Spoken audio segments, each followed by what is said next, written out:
Well, Okay.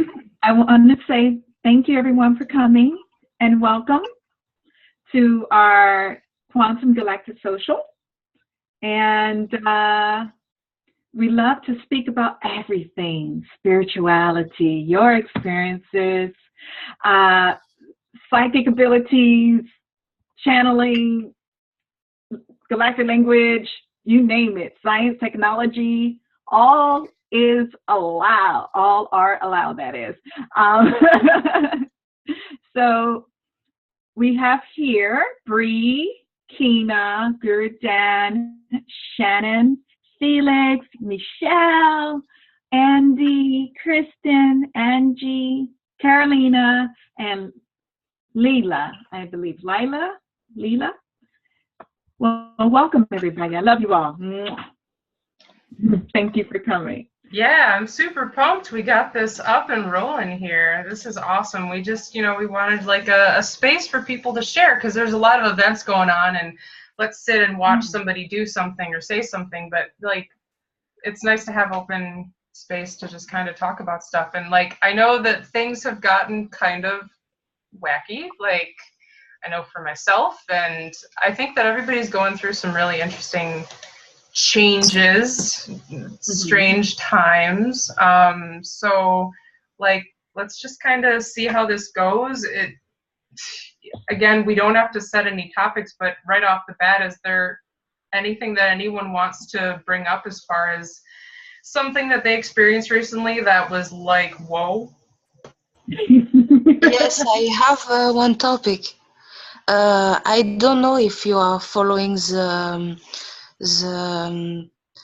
cycle of the moon and working on it and watching some manifestation. I don't know if it's a use, if it's something interesting on it, but I would like to have your um, sharing about that. Have you seen yourself walking on the moon? I want to mean if the cycle of the moon have make something or influence something in your lives, or if it's accurate or if it's not accurate. Do you understand? Yes, it influences many things in our lives. One natural thing it influences is planting. So I found out recently, which most farmers know about this, and it's something that's gone down the line, that it's better to plant when there's a new moon and better to reap or take out whatever there is to eat at a full moon cycle. And I thought that was very interesting. And then I began to connect to this idea, and the plants showed me that they're actually more vibrant during that time period, and they're excited. And because the energy is higher during the time of the moon, the full moon that is, those energies can be ingested and transformed, and it also gives you more knowledge and information about that plant itself. You can also use the color of the plant. Let's say it's a carrot or a beet or things like that. You can use that energy of the color to help you in the healing of not just your body, but the chakras as well. So now it's like every time I eat and I look at the colors, I kind of take in the color of it, and I connect it to the idea of the fruit and the chakra with the color. And then that expands the energy in a great way that the food provides for the body. So you do it only on the full moon?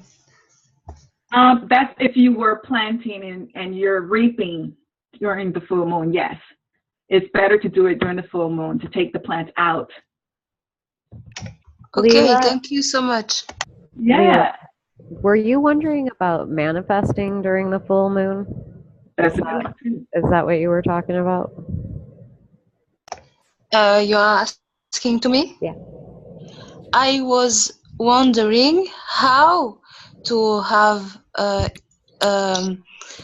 spiritual meaning in the full moon and to use in our day-to-day life, and how it's can be interesting, the use of the moon and of all the astronomical events, because we are passing through a lot of astronomical events. Do you understand? Yes.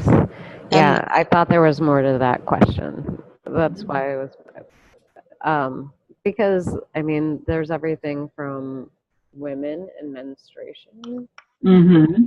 to the crime rate to, and you can name all the other many things the moon is used for. Werewolves. Everything is related. Water cycles. All sorts of But things. it's also, it's like when it's a new moon and when there's full moon, there's like rituals like from eons and eons related to those. I don't know what they are, but I know they exist. So I'll let you answer the question.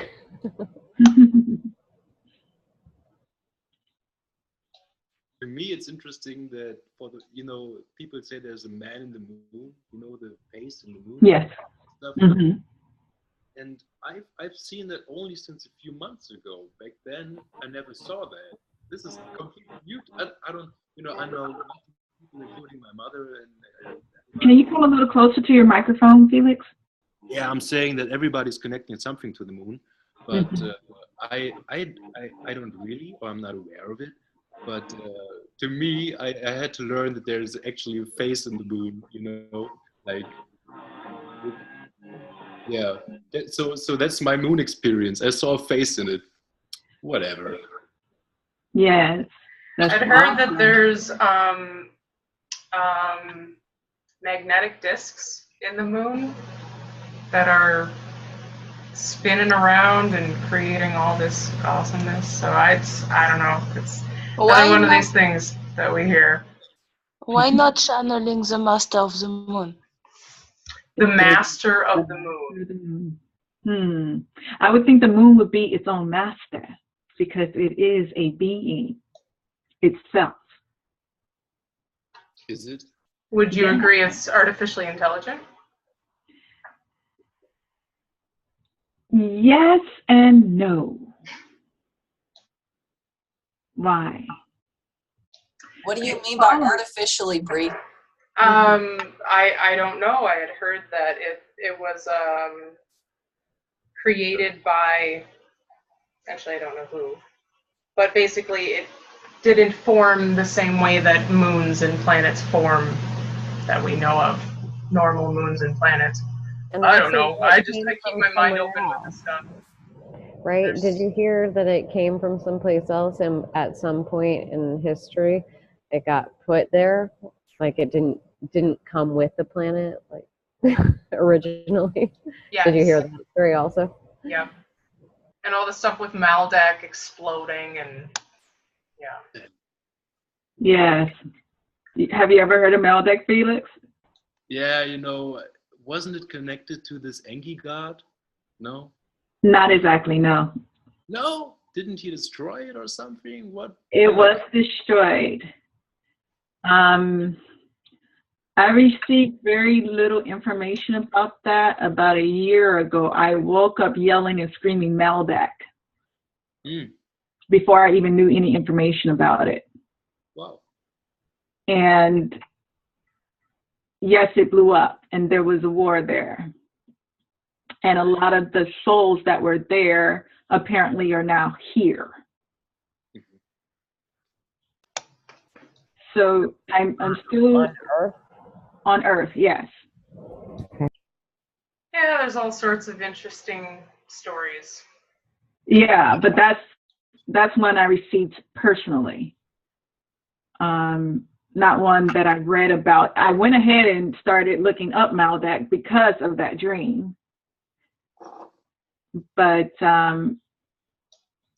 people say all sorts of things. I looked at Crystal Links to see what they said about that because there's a lot of old manuscripts there on that site. But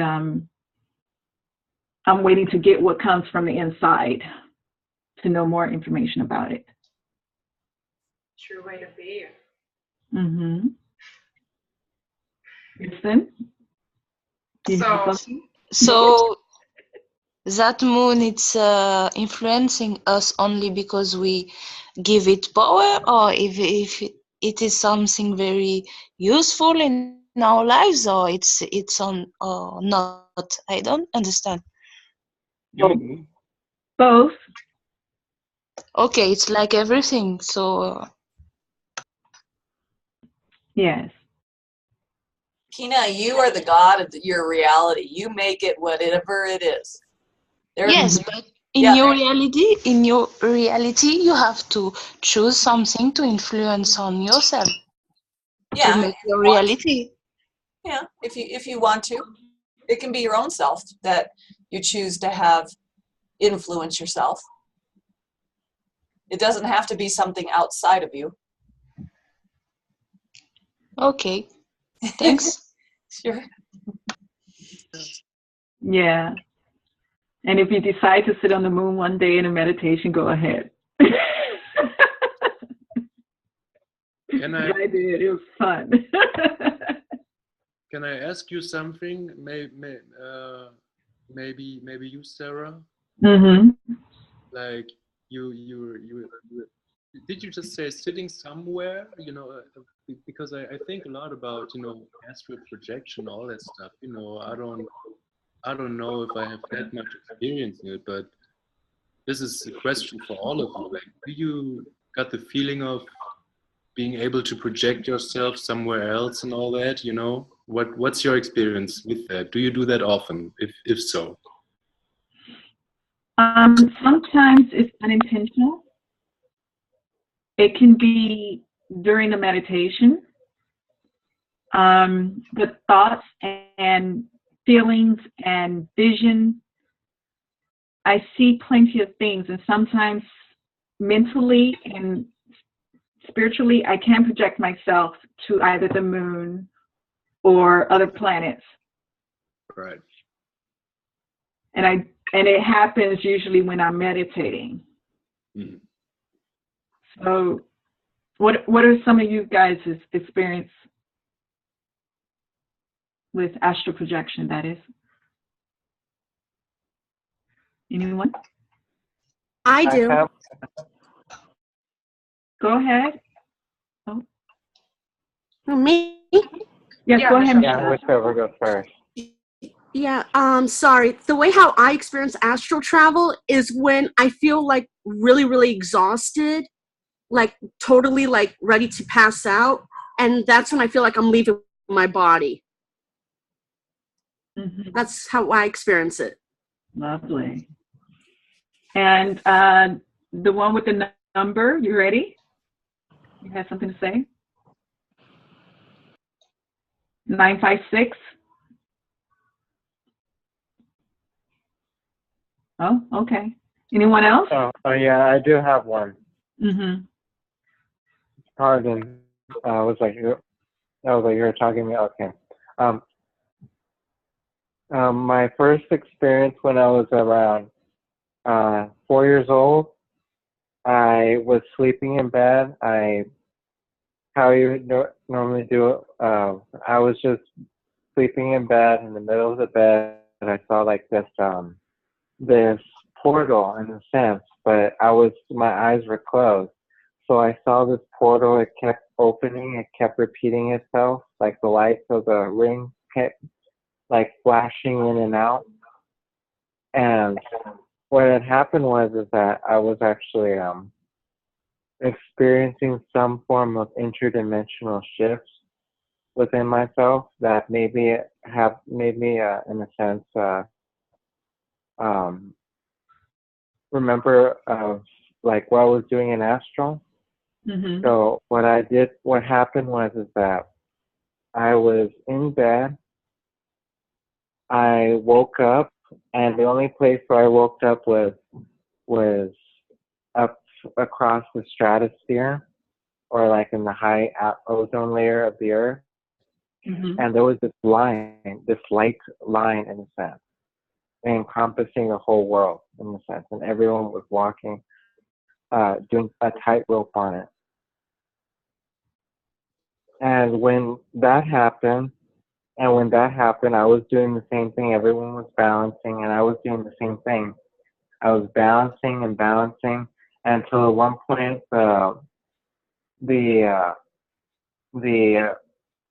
rope began to get slippery all of a sudden, and then I slipped, and then I fell and fell and fell to the point that I fell straight through my room and through the roof and through my bed linens and sheets and into my physical body. And I woke up like as if like I got static shocked or something. And I started to show sweat. My whole body was sweating. And when that happened, I was like unexplained in that part until like when I was 18 years old, I knew it was an astral travel. Beautiful. That's awesome. How old are you now? I am 22. 22. Very good. I love astral traveling. Anyone fly when they are asleep? Can I I share? did. Yeah. Go ahead, Felix. Right, yeah, you know, I don't know if this has anything to do with the topic actually, but when a few weeks ago, I had a very interesting experience, which was I was in a kind of meditative state. I like to call it reflection because, I like to play with this state of mind where you're looking at yourself and stuff. And then a moment came to me where I felt when I was a baby. And it was a very live feeling, this feeling you are a baby. And I felt this was an actual memory that came to me to be like in a bathtub, everything is warm. You have this feeling in your tummy. And to me, it was a very deep sense of connection. And when I was a baby, I can remember that I thought very vividly to have a connection to the universe, actually, to really feel that this is not Earth. I didn't know what Earth is. I knew I was connected to a lot of things. To me, it was just a universe. I didn't have pictures or anything, but I knew that there was this connection, and it was in this baby state. And this memory had been gone for a very long time, and to rediscover it was just the purest form of joy, this constant connection and just this warmth and safety, So and I really, I now I keep this memory very close to myself, because it was a very big influence when I was a baby, knowing nothing. There is something that keeps up, the voices, the parents, everything, but there's always this connection constantly.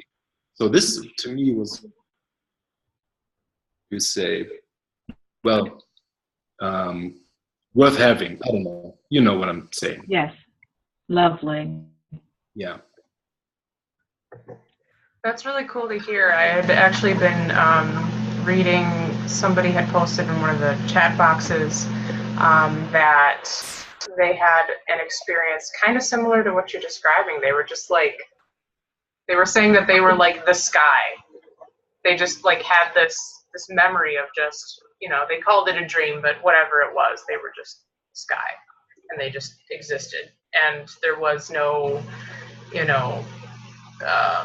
worries or disconnection or like, I have to go over here and do this or anything. There was no like persona, there was no name, it was just I am. And it's very interesting hearing stuff like that, because technically, that's exactly what's up. So it's really cool. I know for myself, for meditations or whatever you want to call them, I don't know, man. I don't know what it is. I do them and I feel like they are nice and effective, but I'm still finding what my own best way is. You know, being out in nature, I definitely enjoy, but thinking that you have to sit down in a dark room and have no distractions and everything doesn't always work for me. I fall asleep. I more than often will just fall right asleep. And then I'm like, okay, this is clearly not helping me out right now because I just keep going to sleep every time. And so I think we have to find our own ways that work for us. I'm still getting there. I don't know, dabbling because. Bree, do you remember Creality? I absolutely do. Oh yeah. Something to think about. Yeah. Yeah, some powerful visualizing instead of being in a dark room, trying to get the thoughts away, even though it's part of it. Yeah. They're supposed to be there for a while. Yeah, there's all sorts of ways to do it. Does anybody have any like meditative techniques that they use that are not sitting in a dark room? Yes, I do. Quietly? I Yeah. do. I knit. I knit while meditating Yes. because I can only keep my hands busy while I have to sit down in one place and keep my mind clear. So, you know, it works for me. I don't know how it works with everybody else, but That's wonderful. I love that because knitting, I did a little bit of knitting and the first thing I thought was, wow, this is so repetitive. Like, yeah, I could see how it would be very meditative for some people. Knitting is beautiful, but doodling for me is very like stream of consciousness. Oh, what was that, Michelle? What did you hold up? Just one of my drawings I was working on today. Oh, beautiful. Is that a tree?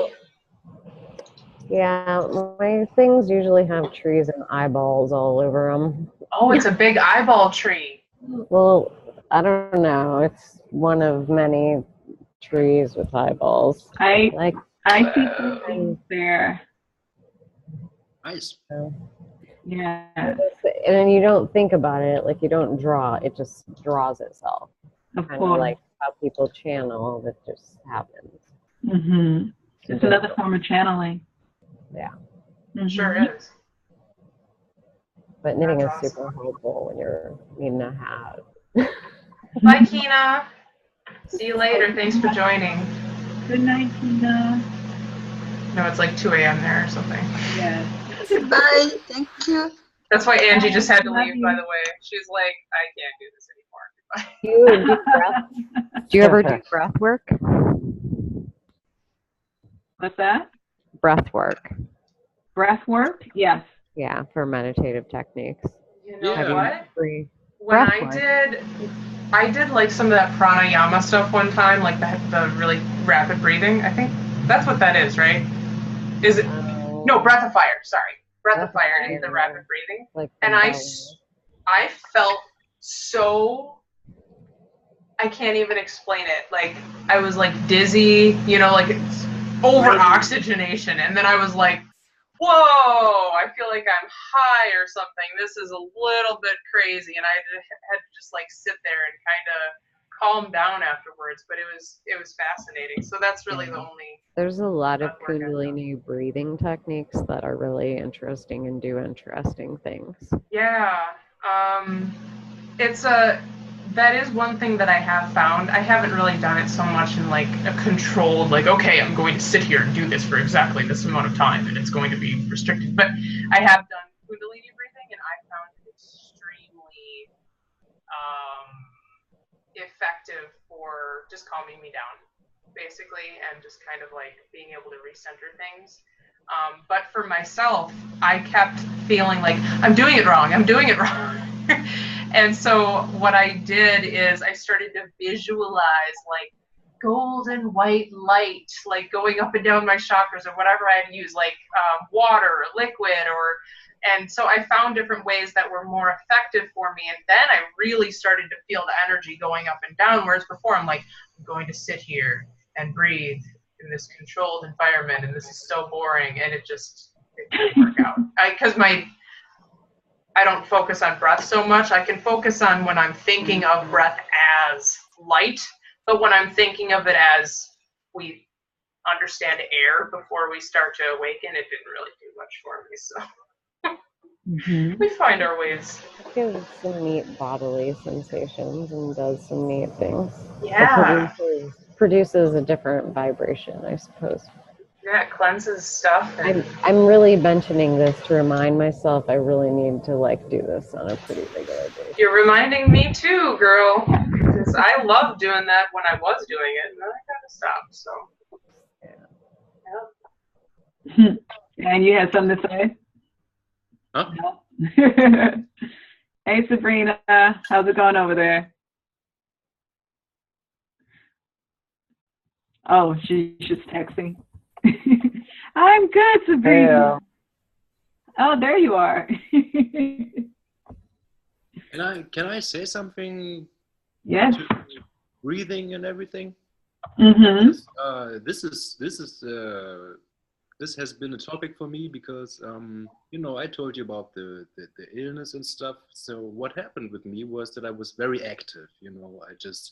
I had times where I was depressed. I had times where I was over alive. I don't know how you call that. I don't have the medical vocabulary, but so what stayed with me is that I noticed that I have the feeling that my breath or my breathing is more deeper, and it is, on one hand, it's more relaxing to have this deep breathing, and I also realized that I have a very fast and very clear way of thinking, which is actual language. It's German in my case, but it really flows, I can say, through the body, but it's more like with the body, and it kind of just happens. So I'm breathing, and while I do this, I keep the thought. I get the thoughts, and so I just sometimes it's like really observing thoughts within me. You know what I'm saying? But this is new to me. So what happened during this sickness is that I kind of changed my personality, which to me is a good thing. And I realized that it opened up more ways, more potential, if you will, because I realized there are sides of me I haven't known before with this, for example, thinking stuff.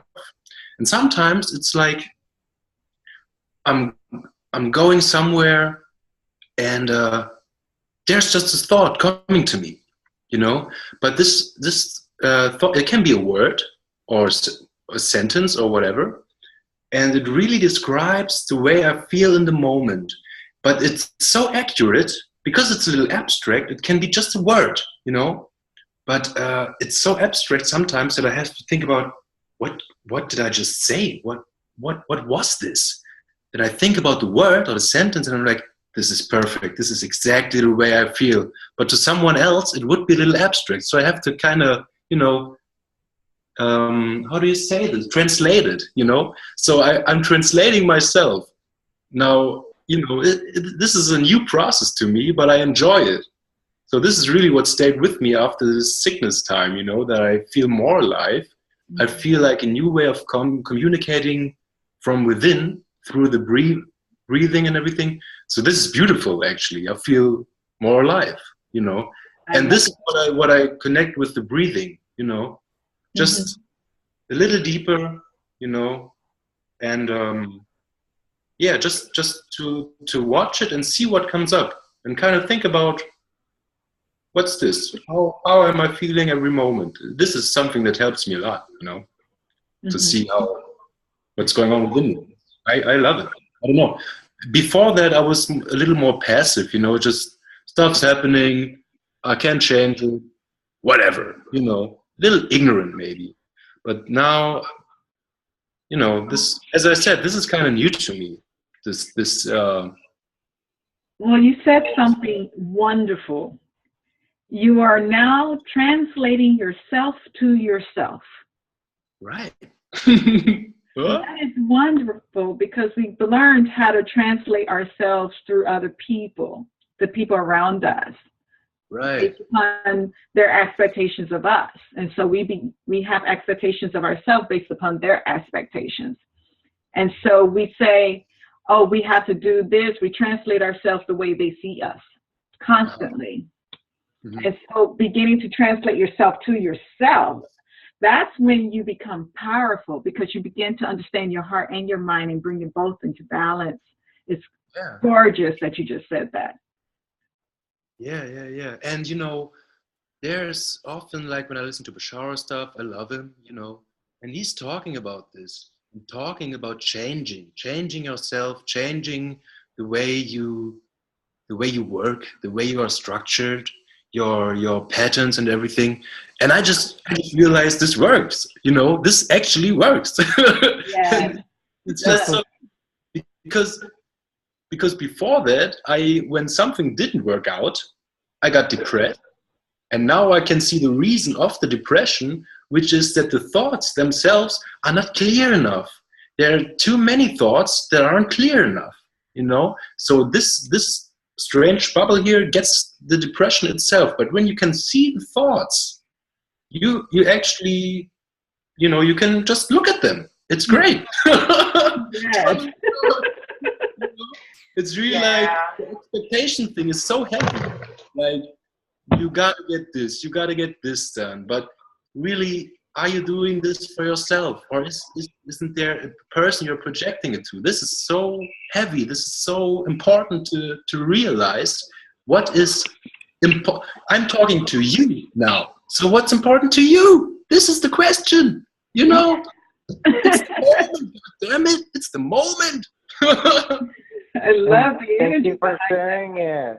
Yes. Like, one big thanks for sharing it so that we can express ourselves to the fullest and we can share other people and it spreads the word. Yeah. And then everything becomes one in a sense, have oneness. Right. And we further in our whole ascension process, even go more to the Yeah. earth and Mm-hmm. All the changes that we're all going through personally, of course, is we're doing it for the collective as well, which is pretty exciting that we go through this crazy stuff for everybody, which is us. Yay. And I like that you said, Felix, about the thoughts, because that's been a big thing for me recently is no longer owning thoughts, because we don't own thoughts, you know, we don't own, well, that can go into a whole nother topic there, but like, we don't have to beat ourselves up over having a thought cross our energy field and saying, oh my God, that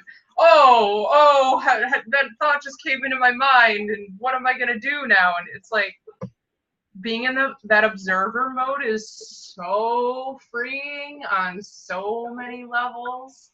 Yes, it is. It really helps us, like, look at things from a more bird's eye view. And that's always, even when I was younger, I would kind of recommend that people who were coming to me with all these problems, I'd be like, well, hold up, if you zoom out and look at yourself as a tiny little dot on the map who's making all these actions and all the things that you're doing, what would you recommend to that tiny little dot that's doing all that stuff? You know, so like, it's so interesting how that's how all this stuff works. And so thoughts really, like, no longer taking the ownership and becoming a victim of your own, I mean, it's just energy passing through, like, it's all good. And that's where the higher self comes in. You have a higher self perspective. And once you have that, once you're with your higher self perspective, then basically you'll be like Sherlock Holmes in the simplest respect.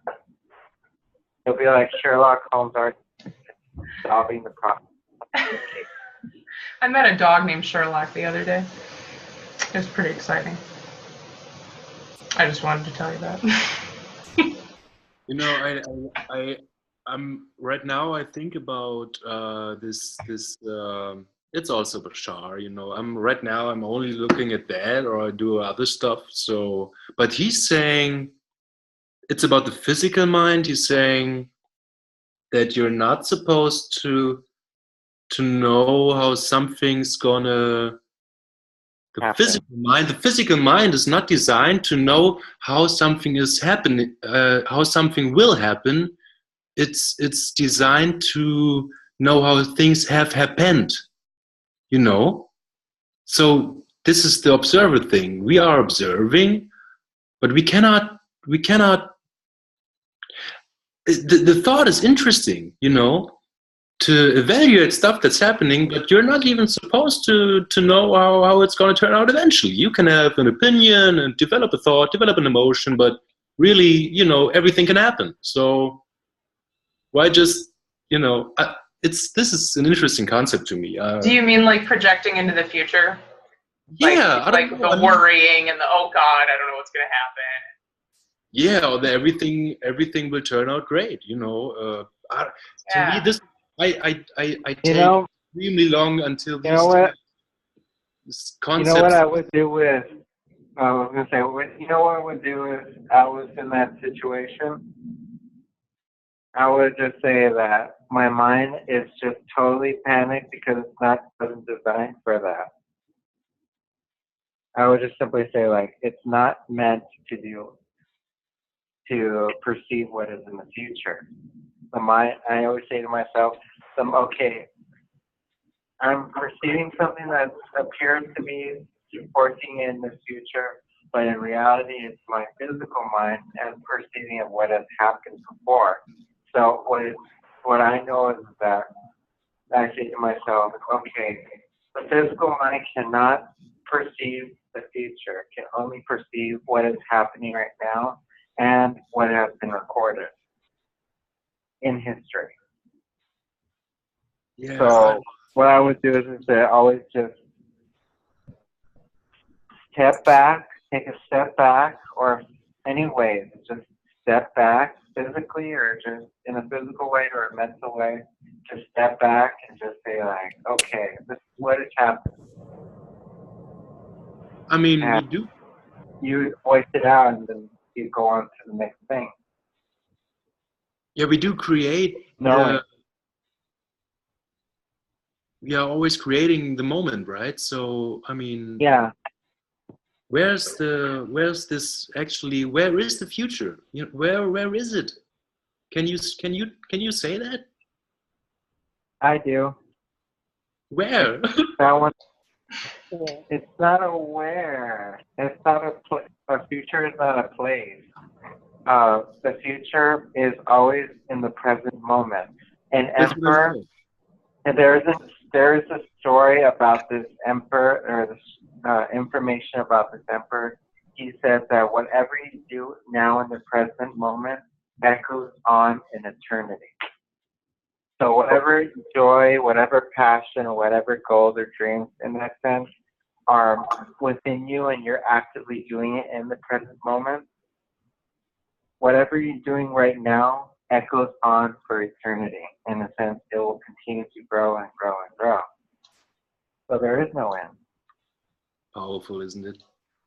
There's no end So, to beginning. in this case, I was sort going of the riddle. never mind. Michelle, what were you gonna say? Oh, I was just thinking that the regular 3D kind of way of a brain, what a human brain does or doesn't do, is different from person to person. Like, my daughter innately knows how to create portals. Like, that's not a normal human thing. You know, like Sarah, for instance, has, I mean, she could give you many examples of the way that the brain doesn't work in the typical human specific way, in a limited version. I love this conversation because it shows me things as you are speaking. Yeah. I get visions and ideas and concepts as you guys are speaking about this topic. And the concept that came is, well, time goes in the circle, just like energy and vibrations. Most go in the circle. Nothing is actually straightforward. It doesn't end. There's no ending, there's no beginning. It just keeps going around and around. And so your idea about echoing throughout eternity, your thoughts and ideas and the things you do echoes throughout eternity, yes, that is correct, because when a person thinks about a subject, a time period, a place, you can always connect to it because of that thought, that vibrational frequency. And so when you think about time and thought and whether or not you can perceive the future, you can allow the thought to be shown in front of you about a prospect. Now, this is a little outside the purview of what we have been taught about past, present, and future. Recently, I'm seeing the capability of being able to step outside of time and to, because time in itself is basically space. How long it takes you to get from one point to the next. So that's time. Okay? So time can also be an idea or a thought, how long it takes you to perceive a thought and to understand it. Ooh, this is something I never said. Anyway, so I'm starting to see it in that perspective. And like she said, you can zoom yourself out as a person or a bird and see what's going on in a certain time period. And it's kind of like if you were to throw on one of those, you know how they have those little pictures for the screen of the movie? And you can kind of see the pictures, the little shapes for the shots of the screens of the movie. And you can see from one point to the next. And that's just space, but it takes a certain amount of time to get from this space to this space. So you can see this picture and this picture. I don't know if you guys are following. Yeah, like on a film strip. Like there's a snapshot of each image on the you're seeing, but it's going to take you this amount of time to get to from this picture to this picture. Right. And so I'm kind of seeing it as time being space at this moment. And I can actually view the last picture with a concept or a thought of an idea and connect to it and come back. I may not get all the information about it just now, but I perceive it at that moment in time when I think about it. Is that confusing or clear? Clear. Okay, so that's what I'm starting to understand about time. It's different. I'm not a scientist, I'm not a rocket scientist or physicist or anything like that, but this is what I'm seeing in my head during meditations. I think it's so valuable to I'm talking about the past now. Yes. I realized that maybe this is about trauma or problems you're having or problems you had, but I think that the ability to go back in time is extremely valuable, to just look at your own feelings, your thoughts. Like, I think this is a creating of the past. This is a creating of a new moment. This is you growing. This is you developing. Mm-hmm. It's just what else can to remember something? What else can the remembrance do than helping you? You get me? Like remember helping to remember something. Can I add in some stuff here? Yes, please. Because you guys are touching on my favorite subject. Ooh, Baby. sexy. All right, so I'm not going to say anything here you guys don't already know, but let's go to time here. So, time. Is there such a thing as tomorrow? Of course, no, because tomorrow is always now. I'm a now snob, by the way. Is there anything as later? No, it's always now. It's always now. We're always in now. In moment by moment by moment, you are creating memories. You think, oh, I remember when I was little and I had a green bike and I had a banana seat, but you're creating that memory right now. That memory is happening right now because there is no past.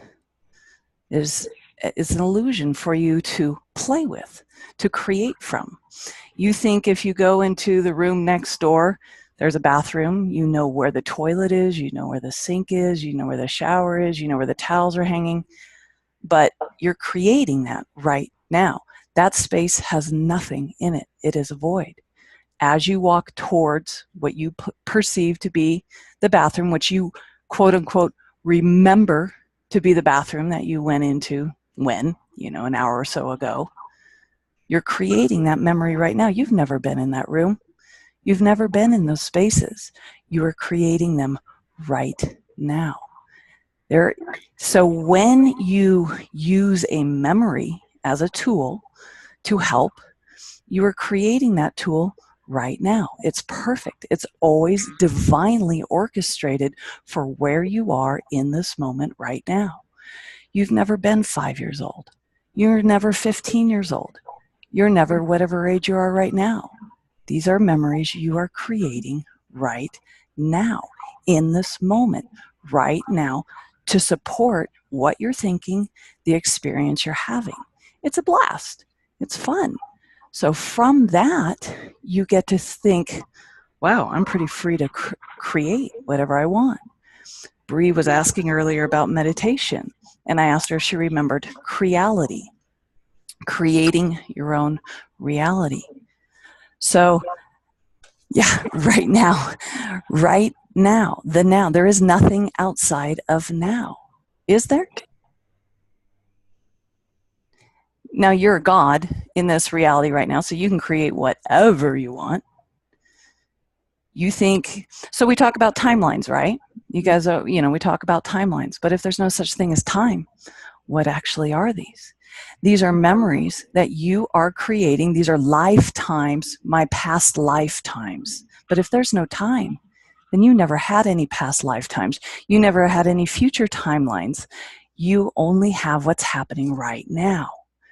So if you want to look into your past to find a certain life, you're going to find whatever it is you're looking for. You want to find yourself as a queen, a king, a Syrian, a starseed, a future this or that. You're going to find it because you awesome.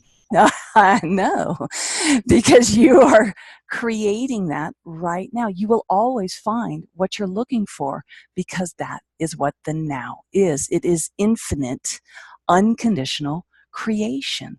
Unconditional. There are no conditions attached to your creation. So create a way. If you want to be the king of the universe, guess what? You're going to find a quote-unquote memory where you were that. Kristen, Michelle Cutler was asking if we can erase bad memories, and I think it's interesting because, of course, I've actually heard of people doing this and having instantaneous effects in their life, where they would, go back in their mind into whatever memory they had of whatever bad experience, and then see it from this new perspective of where they were in the now, thinking about that memory. And seeing it from that new perspective and being like, oh my God, that was so perfect, sending it love. And even you can talk to yourself at that time or whatever. And when they changed their perspective, changed how they thought about the other people who were doing not so nice things, they had results later where the people act completely different. They had essentially stepped into a different parallel reality, or whatever you want to call it. So, you know, the people then treated them very nice, because then it was like everybody got healed from them thinking back to that. So. So Michelle, you're talking about erasing, bad memories. You're playing in time right there. Memories. If there is no such thing as memories, where did this bad memory come from? Who is the owner of this mind? Whose mind is this anyway? If you are creating a quote unquote memory right now that is bad, maybe it's a memory of you being raped as a child. Yes, that's something you are creating right now in this now, because there is no other moment other than now. And everything is happening right now. Why are you creating that memory? Who knows? Who cares? Just see that, oh, look what I just created. Okay, this is my mind. I'm in charge. This is where people step into ego, subconsciouses and stuff like that. You can play there if you want, but again, that's a time-space playground. If you're ready. You said, sorry for interrupting, but you said, when it comes, and I'm trying to quote what you said earlier a moment ago, where about thinking, oh, if you're an Arcturian, Pleiadian, God, whatever, you could just say, okay, I'm this, and flood of memories will come up. Yeah. Oh, hell okay, yeah. I'm going to run with that. Okay, I'm going to run with that. Well, you know, what is a premonition? What is a premonition? A premonition is you simply, quote unquote, remembering in reverse, because everything is happening right now. So there is no future moment from now. There is no past moment from now. Everything is occurring in this moment right now. So when you're interacting with a medium and they're telling you what your future is going to be, are they creating that future for you by making that suggestion? You know, are they saying, oh, I see you. Yes, in the future, you are going to be a Pleiadian starseed that is going to go around to various planets. And now you're going to start creating from that playful suggestion. And people can call it a timeline, or we can just say, since there is no time, it's just creation. It's just creation. You are free to create whatever you want, however you want, all the time, because you are the creator. This is freeing. If I could say that to people like my mother, everything would be like so wow. It's like, oh my gosh. Wholeheartedly. It's like my mother is like so hardcore when it comes to being so limited. Like, you got to be like this, like that, like 1950 style, you know, play by the book. But if I tell her, look, you can be free to do whatever the bleep you want, just have a little imagination, she's going to be like, what? Yeah, but we don't base our happiness on her, so that's okay. I know. I'm just saying, you know, I know. like, as an example, that's all. Yeah. I'm being reminded of the time when we were driving to Carlsbad, and you guys are going, Dan, there's the ocean, there's the ocean. Because I hadn't seen the ocean before, so I had to wait a little while. You were seeing the sky. I was seeing everything but ocean, and it took me a while to blend into the co-creation of what you guys were seeing until I could see it. And it was like, really, like, what, 10 miles later, I go, oh, there it is. That's the ocean. It's like, took me a while. I couldn't quite get there because I hadn't seen it before. It's kind of like, where do you guys see an ocean at? I don't see it. And they're going, it's right there. It's right there. I can't see it. I had never seen ocean. So I couldn't. It took me a while before the co-creation happened. I go, oh, there it is. Oh, if that boat hadn't been there, I would have never seen it. It's the same boat and then water. Oh, boat floating in the sky. Oh, yeah, it was for a minute before it all got created, before that whole thing happened. Yeah, I was really like, what the hell are you guys talking about? And then I saw the boat and I go, oh, there's water. Now I see ocean. I didn't see ocean until then. It was so funny. That brings up a good topic of, okay, so who's creating what? Because, like you said, he had never seen it. He's never seen the ocean. And Kristen and I are from ocean communities. So we've always seen it. We didn't have to create it for ourselves, but Dan had to create it for him in order for him to be able to see exactly what we were seeing. So that just shows you then how much of a creator you are, because you just had to create that reality, mold it to a point where you could see the same thing that we could.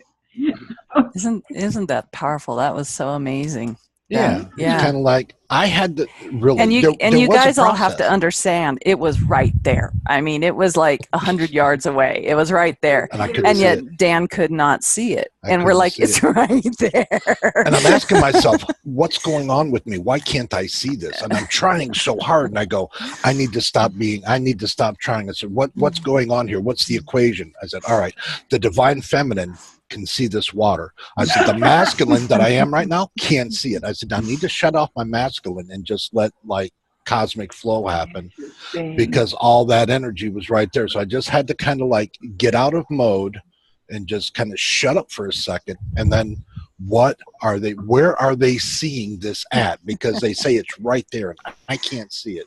What So a what do I have metaphor. to do? So I had to kind of stop everything and just kind of like, I don't know. I don't recall exactly what I did. I don't know if I asked Shakti for like a kick in the butt or something or whatever I did, but I asked for like some divine feminine to happen. And then it's like, oh, there it is. Suddenly it was clear. Suddenly it's kind of like, oh, wow. Okay. It's like it was, what's that other thing that's similar like that, where they say if you're a different vibration, if you're a higher vibration, the lower vibration ones can't even see you. Yeah. I forget what they say that thing is. There's a phrase. They did a whole movie about it. I saw it, but I can't remember the name of it. So here again. What the bleep do we know? Yes, what the bleep. No. It wasn't from that? No, it was some religion thing or something where they had to go. They went down to South America and blah, blah, blah, blah, blah. Somebody else's co-creation that I can't remember, that I'm trying to explain with detail that I don't have. Right. That's okay. Anyway. Felix, were you gonna say something prophecy. Something prophecy. I forget what it is. The something prophecy. Oh, the Celestine. Celestine Yes, prophecy. that thing. That's about that is so about funny being that the you two different frequencies. You know what? How funny this is. I'm reading that book right now. Awesome. And I mean, that book came out in the 90s. I've never heard of it. I've never seen it. I just happened to see, we have a little free library up here where it's just it's a bookcase sitting on the side of the road. And I just 2 days ago, I walked by it and I'm going, oh, Celestine Prophecy, what the heck is that? I'm going to start reading it. And how funny that you brought that up right now. That's what it is. It's about this. They try to explain this frequency, that if you're a certain frequency, other frequencies can't see you. And if you've not experienced a frequency before, you kind of can't see it. You kind of have to kind of all tune in. And if you're not tuned in at all, it's like Bashar says, or it's, no, I'm sorry. It's what, is it Bashar or is it Abraham? Just go. It's Dan right now. That of which you are not a vibration of will remain invisible to you. Yeah. So I wasn't ever in the vibration of an ocean before, and here's these goddesses who see ocean. And I'm going, I can't see it. So, but then it was the other Abraham thing, that of which is like itself is true. So I said, okay, so I need to stop being me. I need to tune into these guys for a minute so I can see what they're seeing. And then the shift happened. Then the co-creation happened. So isn't that powerful? That's it's so very wonderfully interesting, powerful. all this spiritual stuff, because it can make your head swim or it can make your head happy. Or spin. I got a question. Can you go with can you run with two frequencies at the same time? Or do you have to do it one at a time? We do it all the time. What, double, two or more frequencies at the same time? Of course. We do it without really knowing it. So let's say, here's what we're doing. Okay, so you're having a thought. At this moment in time, you just scratch the ear, you're looking at the camera, you're smiling at the same time, and your whole body knows what to do on its own. So those are many, many vibrational frequencies of thoughts, movements, reactions that are all occurring at the same time. Cool. That's cool. Is that Felix's way of showing with his hands?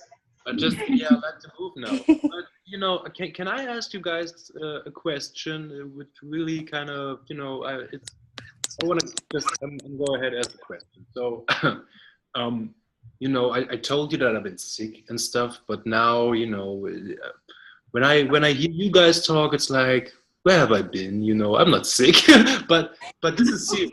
This is serious because oftentimes I have this thing where I tell myself this is not good, this is not healthy, this is not normal, but you know, it's about voices.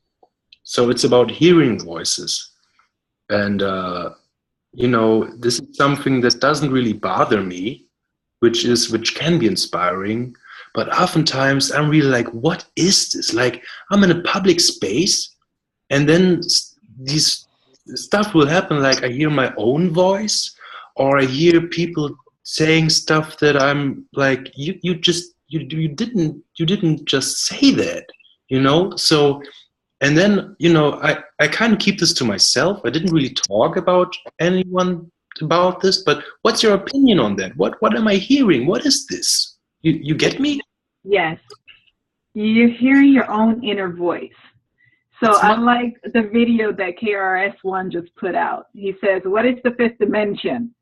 And he says, everybody say all together the name of this can, and it was Rockstar. And so he said, everybody say it together. 1, 2, 3, without actually moving your mouth. What is that voice that we heard? All of us heard it, right? What is that voice? And that's ourselves saying that. We're hearing it. We're feeling the vibrational frequency of that sound. We heard ourselves say it, but we didn't use our mouths to say it. Right. Because that's the fifth dimension. That is knowledge and information being able to come down to you and speak to you, to yourself. Sometimes it sounds like your voice, and sometimes it may sound like another voice, but that's still part of you. You see. This is so interesting. This is so interesting because it's so much more than I am myself. You know, I mean, yes. This is like old stuff to you, but to me, this is like, what the? It's, you know, it's like a cinema here. You know, like. Yes. And it's perfect because we get to play in it now that we are beginning to open up to more of ourselves. All right. Much more than we thought we were. All right. And there's a discovery every day. And so these voices are coming to us. They're saying, okay, this is what's happening. They're giving a picture sometimes. They can be yapping out galactic language. They can be saying all sorts of things. And you have to figure out which voice is yours on top of that. Sometimes it could be a scary voice and you're like, what is that? Right. What are those? And it's still, guess what? Part of yourself. All right. Thank you. Thank you very much. It's challenging to understand. It brings up what I had mentioned before about schizophrenia, because last year I met somebody who I do believe has what we would call schizophrenia. Purposely was not taking his medication for XYZ reasons, and he called himself a channeler, and he channeled a whole lot of hodgepodge. I'll just put it lightly. It was hodgepodge. And that was super confusing for me because, you know, all these people are calling themselves channelers and everything, and they're channeling all this information, and I was not in touch with my intuition. I was putting a big hand up to listening to all of that. And it really made me question, what is schizophrenia? Like, just that mental illness, as it's called, alone, what is it? And I do believe it's tuning into other frequencies, but it doesn't have to have that label, because we all do that all the time. We're always tuning into different frequencies. And I think it's like, for some people, it's maybe not as easy for them to handle as others, and there's a whole lot more to it that I totally don't understand, but like, that's kind of what I'm hearing too in this conversation, is like, you're saying that like it's all your inner voice, but which one do you feel is yours? Like the one that you resonate with the most, the one that you want to personify yourself as? Yeah. Yeah. It's confusing. I mean, being a channeler, I'm finding that there are many voices that come out when I am channeling. And those voices, some call them different beings. I call them different aspects of myself. Right. And they have a different sound. They have a different frequency. They have different ideas. Where is it all coming from? It's all part of me. I never say I'm channeling another being, because I'm not. I'm channeling me. All right. So it's coming to an understanding of what that truly is. Is it schizophrenia? No, I'm very sane. I'm much more sane than a lot of people that I meet that, you know, call themselves doctors or lawyers or things like that. These special words we give to people, these labels, right? I mean, none of that truly matters. It's what we think of ourselves that matter. So who are we speaking to? Who are we channeling? What frequency are we connecting to at each moment? Yeah, where are we tuning the radio dial to? Yeah. And what I'm finding is also about tuning that radio dial, it has to do with everything about us, not just like our mind, where our thoughts are at, or where our emotions are at. I mean, it's everything about us, what we're eating, what we're doing, how we're treating ourselves, how we feel about ourselves, everything that is tuning the dial. Yeah, because everything is vibrational. And we can connect to every vibration because we're just that awesome. Yeah. We are just that awesome. And it's understanding that, yes, you are able to connect to these frequencies. Yes, these frequencies are you. They're all part of you. The good, the bad, the ugly, the wonderful, the balanced, the non-balanced, all of it is you. Now, I've heard where people say, like, if you have like a different mental disorder, like not schizophrenia, but like, let's say ADHD, bipolar, autism, things like that, where you need like some kind of medication for, you can never, ever reach, you know, telepathy or be a psychic or a medium of some sorts. How true is that? Because I've been hearing different things from different It's people. as true as you let it be. It's as true as you let it be. You know, remember that everything in its smallest component, everything in the entire universe, multiverses, is energy. You break it down to its molecules to its atoms to its subatomic particles, to energy. So what does that mean that little piece of aspirin is? It's just energy that you labeled as aspirin. So now it hardens and takes the form of a little white pill. What is this medication called Ritalin? It's just energy. It's nothing more than energy, but somebody told you, hey, it's going to do X, Y, Z. If you choose to play there, great. If you choose not to play there, well, you're going to get a different reaction.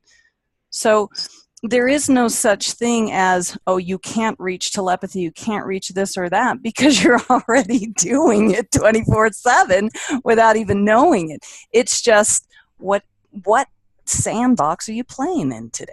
Or in this moment right here, right now? Which sandbox are you going to play in? And in the next moment, you're going to shift to a completely different sandbox, and you're going to give yourself completely different memories.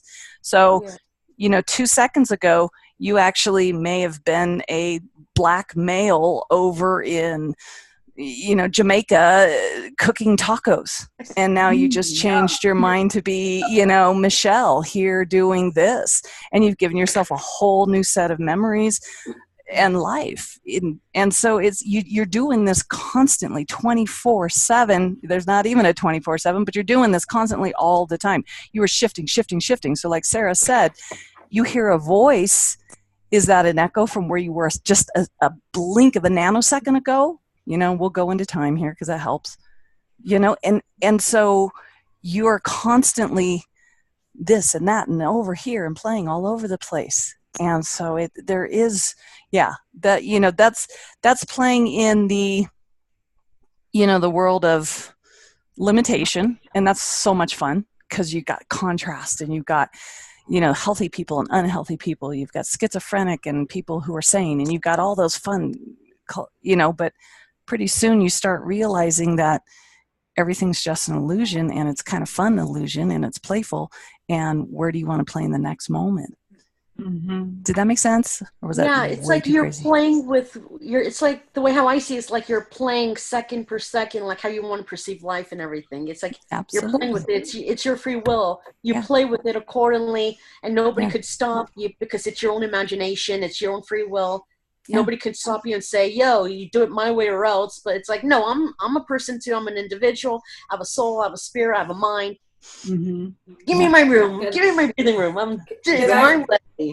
I'm out. So it's like guys something. Bashar says, you shift 1 billion times in a second. 1 billion. That means you are, it's actually an infinite amount of times in a second. So you're in what it means by shift is what does shift mean to you? Does it mean shifting completely different species? Being whatever, or is it just shifting yourself, moving around, whatever? It's up to you what you choose shift means. I'm sorry, Sabrina, go for it. Confuses me. Yeah, that's okay. I think it might help her a bit. I've been thinking about this lately, and let's see if the drawing will show it. Hold on. Can you see that? Yes. So I see this as your consciousness. Yeah. Okay?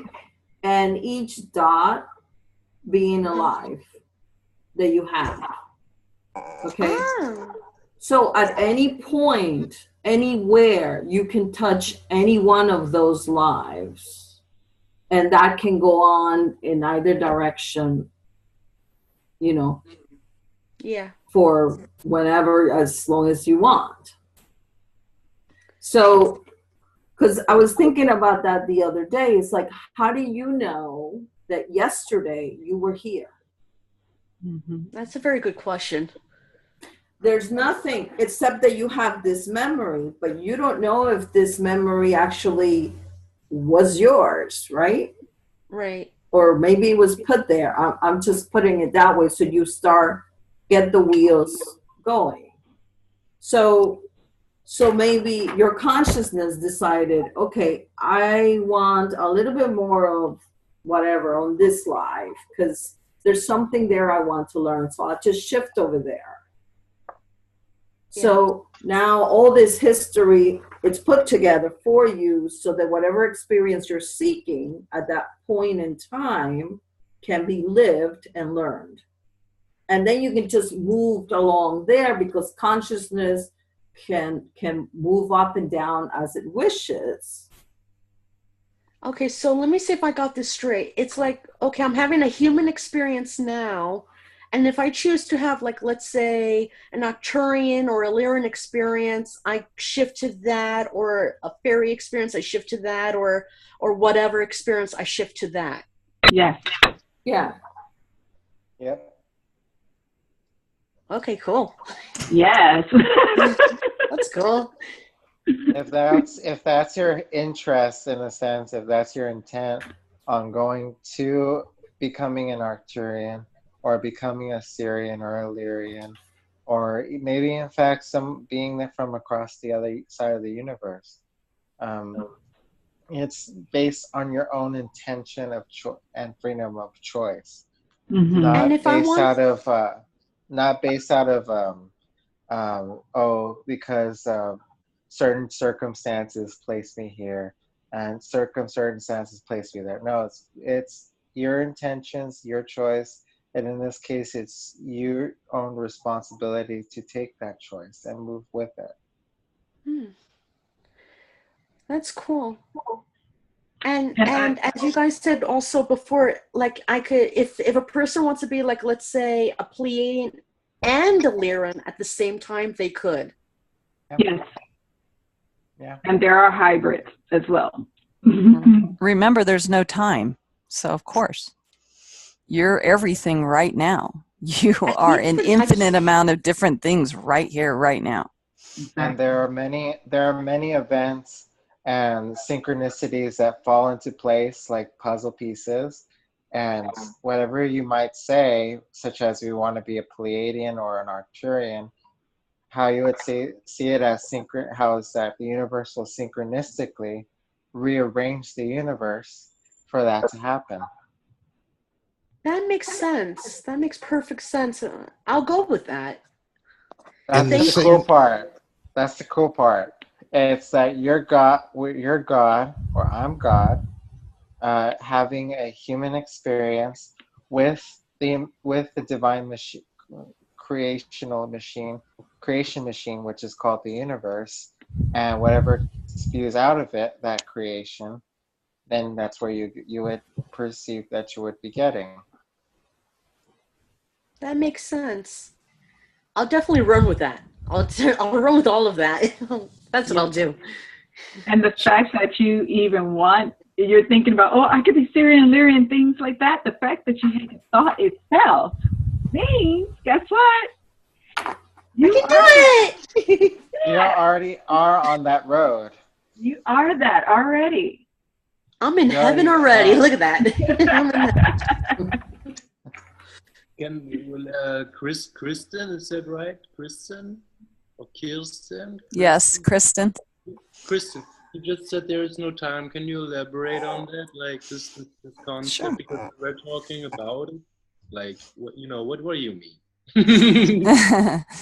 Well, okay, so think about it. The term saying no time, that is, take that lightly, because of course you're the God, so you're creating everything, and of course you're creating an experience of time and space. But look at everything as an experience. Everything from you scratching your nose to everything. It's just an experience. It's energy slowed down to create an experience. So yes, if you choose to come to Earth and be a human being in the 3D, you are going to experience time and space. But we are rapidly moving out of that. We're vibrating faster. So you've all felt time getting really flippin' wonky the past several years. It's like it's either going really slow or suddenly it's going really fast, or 2 months ago feels like 2 years ago, and 2 years ago feels like 2 weeks ago, and you're all over the place because time is collapsing. What's happening is you are just becoming more aware of who you are, which is the God self that doesn't perceive time in a linear fashion. Start, end, all these little things happening in between. Yes. Right. Yeah, it's collapsing in. You start realizing that there is nothing out of the now. Just like I said before, there is no such thing as later. When you get to later, you call it now, right? You're always calling it right now. Tomorrow comes around, but you're still calling it now because it's always right now. And so when you start looking at that and everything is happening right now, that means everything, every Arcturian, every Pleiadian, everything, every leaf on the tree, every cell that makes a leaf on the tree, every molecule that makes the cells that makes the leaf on the tree, every atom that makes the molecule, they are all you happening right now. I get it. Yeah. Mm-hmm. It hurts the little pea brain sometimes. Yeah, I'm doing like this all the time. That's why Dan's head's so smooth. That's it. Yeah, because I wear it out thinking. But what I was trying to type it out and I just couldn't. But what's good? Time is compressing and energy is expanding. We're experiencing more energy in less time because everything is weird. And what this does for us is this allows us to disconnect from the collective idea of time.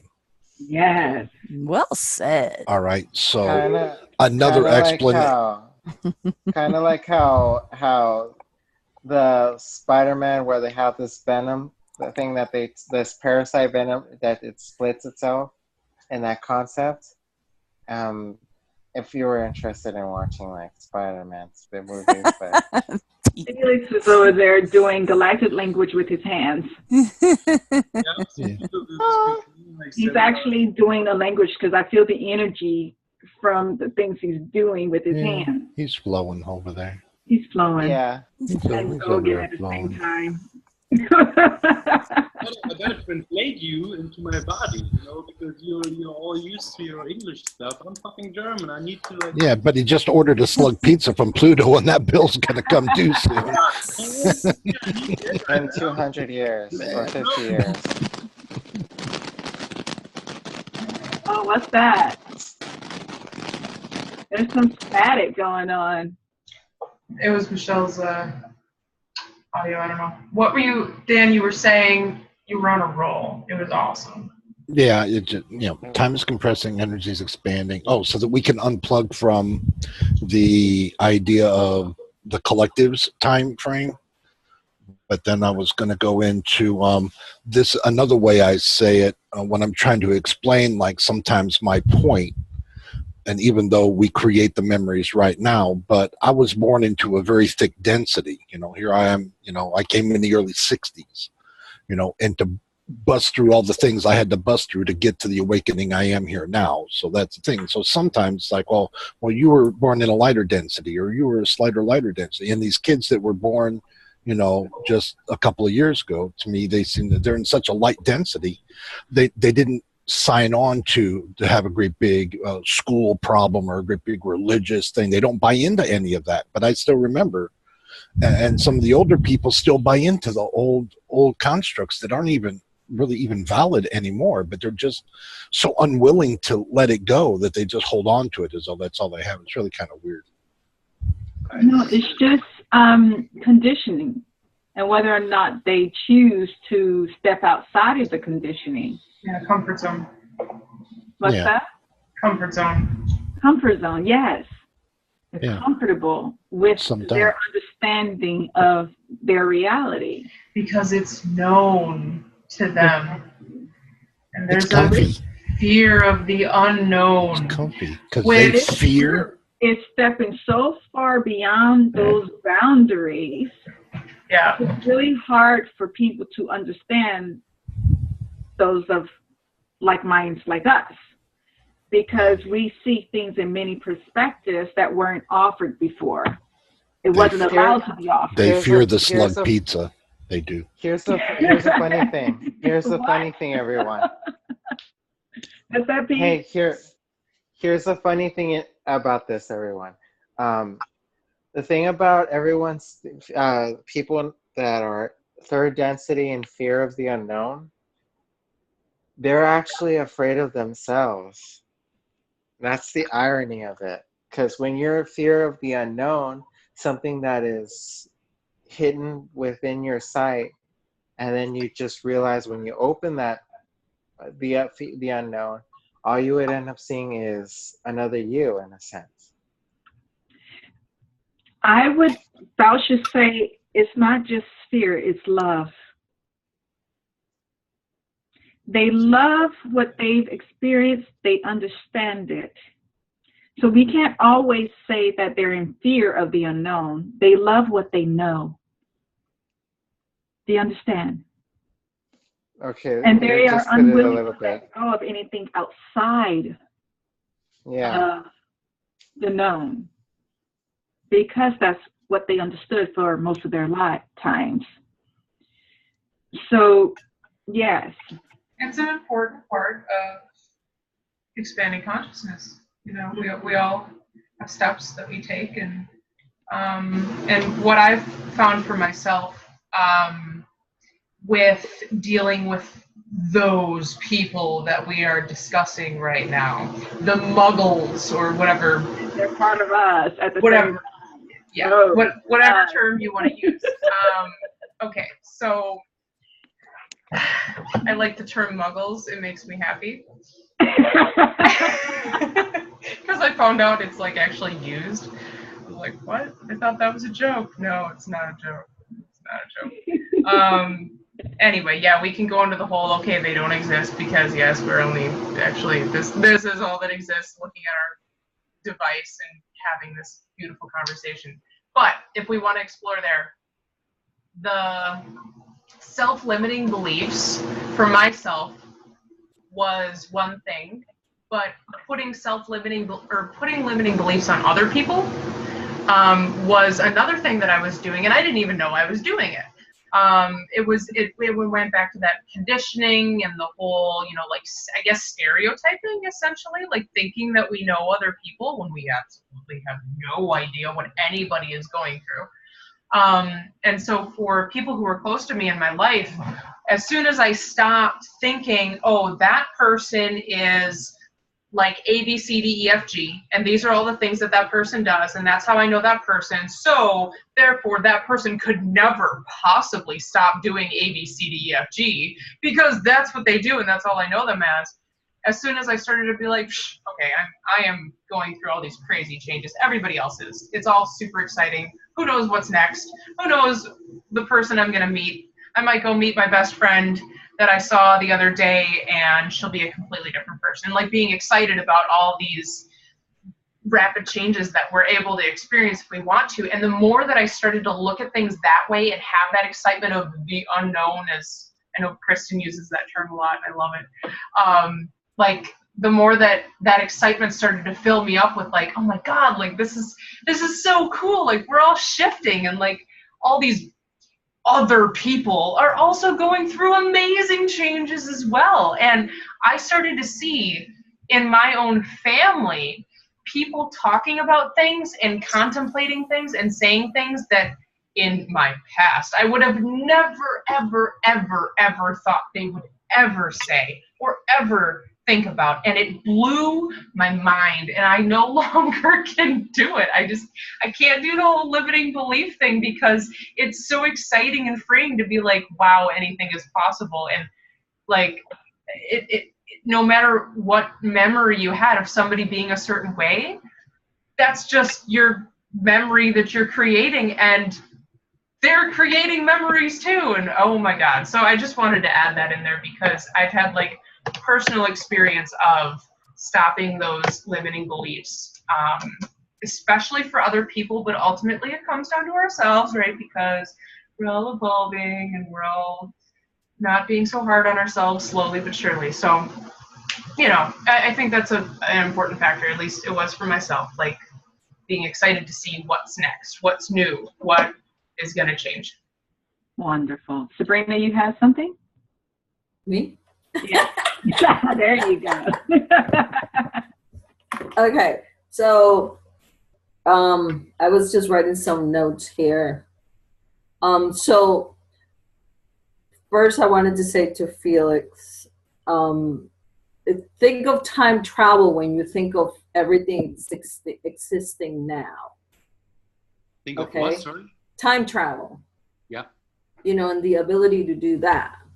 If you believe that you can do time travel, then that will help you see everything as now. Because everything has to be now in order for you to be able to time travel. Otherwise, it would not be possible, right? Yeah.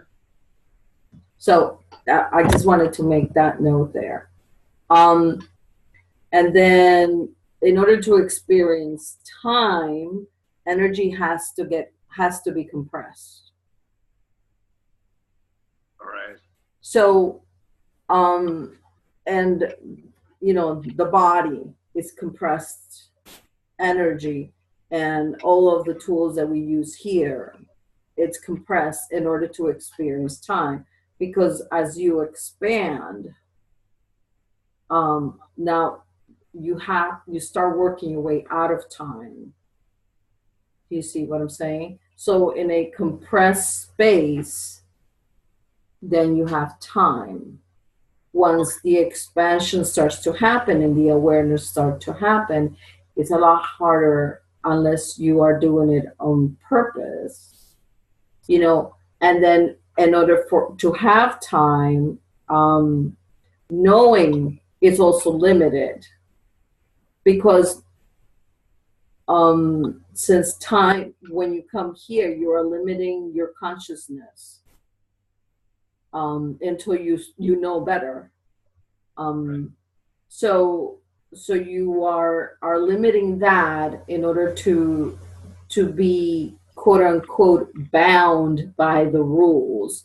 And like Dan was saying before, the further down you go the line in the other direction, the more compressed it was, because the more delimiting the consciousness was. I can't say that about everybody, obviously, but a lot of people. So now as the mind expands, then time has to reduce or expand, depends how you want to see it. So that's why time goes faster. Because now your consciousness is expanding. And I have to put a footnote here. It's not really expanding because it was never truly compressed. But the point that it's here, that it's paying attention to this, is playing as if it was compressed, or didn't have the information, didn't have all of that. So that you could meet the rules of the game. Yeah. Thank you for that. I love this. I love this I'm gonna let this sink in. I love to think about that, and come closer to the microphone, Felix, please. Yeah, I just said that I love all these concepts about time and different ways to view it. Calling yourself a time traveler and stuff. I love this conversation because these aspects, these points of view are new to me, so I have to get a little used to it. But I love it. I don't know. Yeah. Yeah. Yeah, and there'll be questions that you can ask yourself that can force your mind to expand. Because you can just go around it. And then that's why I said start thinking about time travel. Right. And that will help you. Okay, how does this work? How does that work? In order for X to be true, X, Y, Z has to be true. And then it just forces you to expand. Yeah. And think outside the box. Yeah. I'm getting in your boxes all the time, which is entertaining. Oh, my box is kind of crazy. I don't even know if I have it, but there are boxes here. I don't know. But yeah, thanks for this time. Sarah, my box can get out there. So well, for most people, when they look at us and they see what we can do, they will call us crazy. Just here. I mean, seriously. But we're crazy sane. We're crazy beautiful people. I actually finally decided to tell my older sister that I channel. Right. And it really all started because I had channeled my mother.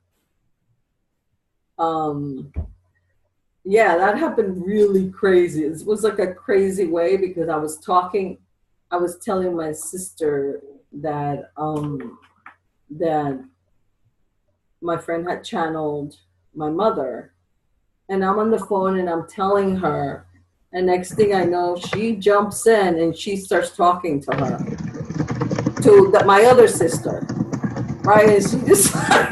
And she just went on and on and on and on. And then I was like, whoa, I didn't know that. And I didn't know that. So that was kind of funny. Okay, bye. Bye, Christine. Love you. Bye. Bye, Christine. Bye-bye. Oh, bye. Thanks for joining. Oh, Kristen, yeah. Yeah, all right. She's gone. But this was an awesome conversation. I loved every moment of it because the intention that I had for this conversation, it came about beautifully, where everyone gets to speak their hearts. Yeah. This was a beautiful conversation, and I love you guys for being here. We're going to wrap this meeting up. We're going to stop the recording now, and we look forward to seeing you guys again. Yeah, we'll have more of these, so stay tuned. Yes. Thank you, guys. More socials. Love you.